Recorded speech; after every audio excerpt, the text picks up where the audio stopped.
mengeluarkan gas metan. Gas metan itu menyebabkan pemanasan global. Jadi nanti merugikan. Ya mungkin kalau sekarang kita masih belum berdampak langsung, tapi mungkin 10 tahun ke depan, 20 tahun ke depan itu pasti dampaknya lebih kerasa gitu Pak. Lagi pula penggunaan pupuk organik ini pentingnya juga gini. Kalau kita menggunakan pupuk kimia itu menyebabkan tanah makin lama itu makin keras Pak. Lagi pula pupuk kimia itu mempunyai residu. Residu itu artinya misalnya kita butuh N-nya, itu kan nggak semua diserap sama tanaman karena dalam pupuk kimia itu berikatan Pak, nggak N aja gitu Pak. Jadi sisanya itu ke tanah dan itu menimbulkan residu.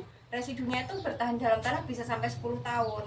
Dan kalau tanah yang keras, salah satu solusinya itu menggunakan bokasi.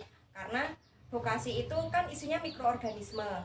Dan mikroorganisme itu Pak, sistem kerjanya begini.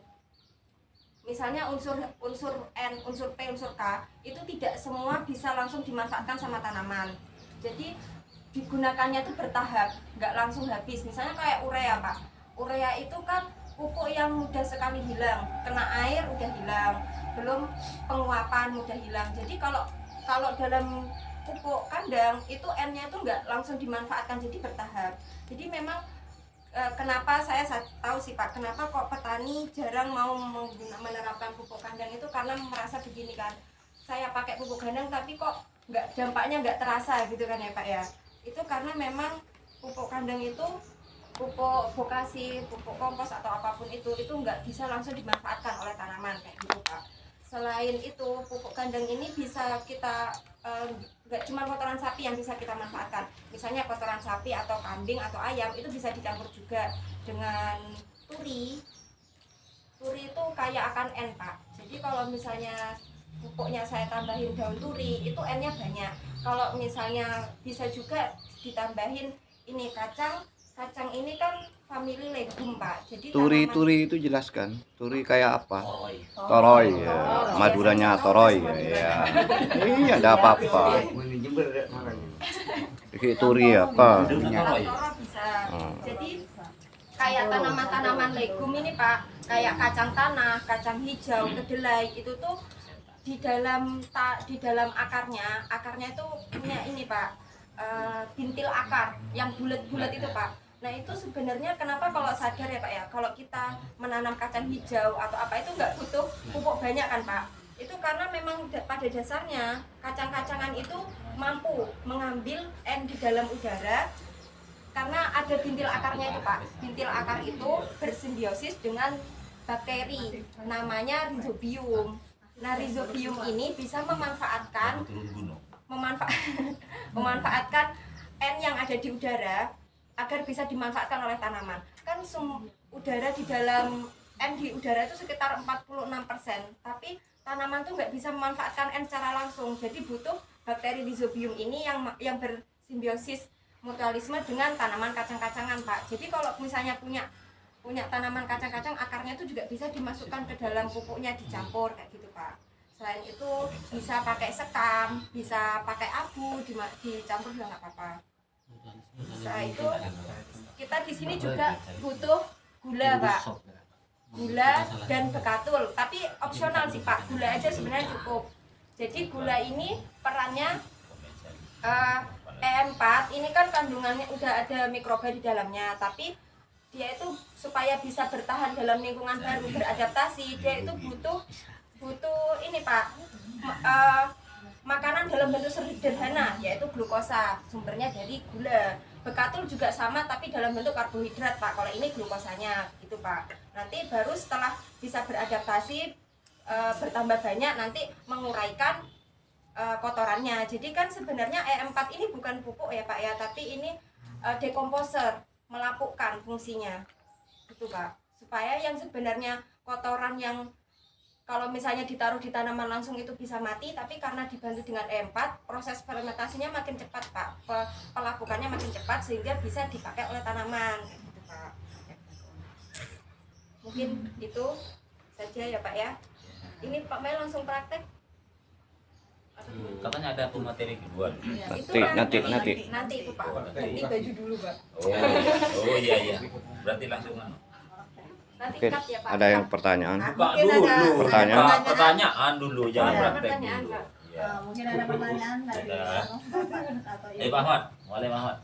Pak Ahmad duluan. Wah, dia baru turun gunung. Yuk.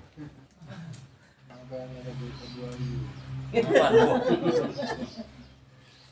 Ini ada pertanyaan, Ibu. Ya, silakan Ya, Pak Pak Ahmad. Ahmad. Nggak ada ya, Pak ya? Mungkin dari Bapak Ahmad, saya ini Pak. sendiri. Apa? Hah? Bapak saya ini mungkin pertanyaan kedua. Saya Kamu? tanya. Ya, ayo saya tanya Ibu ya. Assalamualaikum warahmatullahi wabarakatuh. Terima kasih luar biasa. Barusan tepuk tangan dulu buat masih muda, energik ya. Ya, jadi tadi penyampaiannya sangat bagus sekali, sangat jelas sekali dan sangat kepada kita sangat membantu sekali. Pertanyaan saya singkat saja, tadi disampaikan tentang vokasi ya, tentang vokasi. Tapi di lapangan kenyataannya orang ini banyak yang gabung masang vokasi karena mungkin beda dengan kimia. Jadi kalau kimia orang kan bawa satu sak. Nah, sekarang yang menjadi pertanyaan saya kepada Bu Ayu itu tadi tanah kan sudah kebanyakan kimia. Nah, untuk menghidupkan tanah itu, untuk mengembalikan tanah agar tidak tadi yang disampaikan Ibu kebanyakan residu, katanya residu tadi. Mungkin ada takaran gimana anunya, bisa dijelaskan secara detail kepada teman-teman. Takaran pastinya tentang pemakaian vokasi itu sendiri. Misalnya per hektar harus menggunakan berapa ton, berapa ya. kintal agar Dua. Nah, ini penting kepada kelompok. Ya, itu mungkin pertanyaan saya. Bisa rembuh dengan Bu Hana. Terima kasih. Enggak begini. Ya. Bila Lano tanya jadi pertanyaan Pak Ahmad. Itu disampaikan Pak Ahmad. Dua. Itu pun tidak Pak tulis waktu itu saja. Makan waktu masih 2 tahun 3 tahun untuk kembali ke asal. Enggak begini. Nah, wah, Pak Ahmad dulu. Bukan pertanyaan, kita berbagi. Sharing. Kenapa berbagi? Karena saya juga punya sedikit pengalaman tentang vokasi. Istilahnya organik lah. Bahasa residu ini kan ada di buku kimia. Kalau vokasi tidak ada residu. Yang ada residu ini kimia, artinya itu dinamakan residu, itu sisa.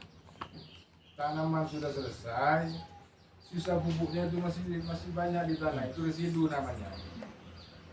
Kalau vokasi terkait dengan dosis yang saya alami, ini tidak ada dosis, lebih Betul. banyak lebih Bagus. Betul. kalau bicara vokasi. Kemudian kalau untuk lebih pasnya, kalau vokasi ini jangan pemasangannya jangan waktu musim tanam. Kalau bisa ini kalau mau musim tanamnya penghujan, ini kemarau sudah kita tabur. Karena vokasi ini butuh waktu lama untuk untuk fermentasi dengan tanah, butuh waktu lama, kisaran 6 bulan. Kalau pemakaian vokasi ini kita bersamaan dengan kita tanam, ini yang ada rumputnya yang tumbuh, bukan manfaat vokasinya. Kenapa? Karena fermentasi belum ada di sana. Makanya sering terjadi kenyataan di lapangan mengakui vokasi rumput nyenah. Kalau pakai vokasi rumput itu makin banyak. Memang begitu, karena kita salah. Ada kesalahan penyebaran vokasi dengan waktu kita mau tanam.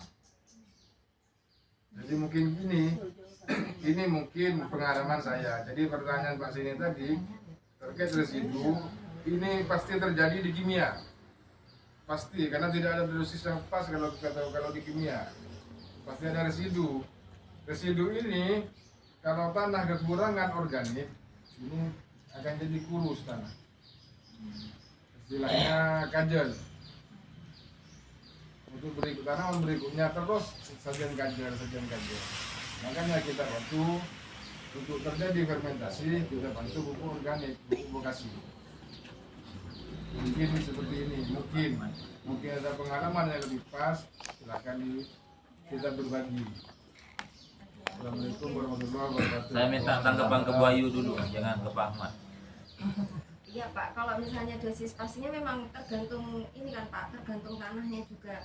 Kayak misalnya kalau misalnya tanah berkapur, tanah ini jenis-jenisnya juga berpengaruh juga kan Pak ke kandungan bahan organik juga. Jadi memang kalau di sini misalnya kandungan bahan organik cuma 2%, jadi kalau misalnya di pupuknya bokasinya tambah banyak ya pengaruhnya ke tanah juga makin bagus gitu Pak. Cuman memang kan bokasi ini juga pupuk-pupuk kandang itu kan juga berperan untuk memperbaiki struktur tanahnya, sifat fisik kimia biologi tanahnya juga Pak. Jadi kayak gitu memang nggak ada dosis pastinya. Bener katanya Pak Ahmad, kayak kalau misalnya ditaruh sekarang memang nggak bisa langsung dimanfaatkan sekarang, kekurangannya kayak gitu Pak. Memang kalau pupuk-pupuk organik seperti ini Pak, kayak seperti pupuk kandang, pupuk bokasi gitu. Itu saja. Mungkin ada tanggapan lain Pak Bu yang yang lebih senior, ya ada yang mau nanggapin lagi? Pak Ismail. siapa? Pak Musairi mungkin ada yang Pakarnya Pak Sudi. dokter spesialis. spesialis. Pak Jat, Ada. silakan. Ya, mungkin ada Pak Jat dan Pak. Silakan Pak kalau mau menambahkan.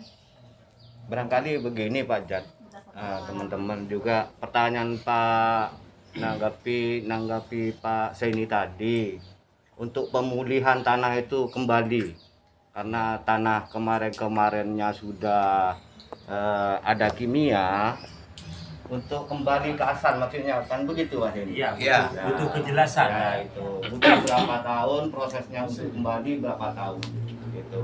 Silakan Pak Jat. Assalamualaikum warahmatullahi wabarakatuh. Waalaikumsalam.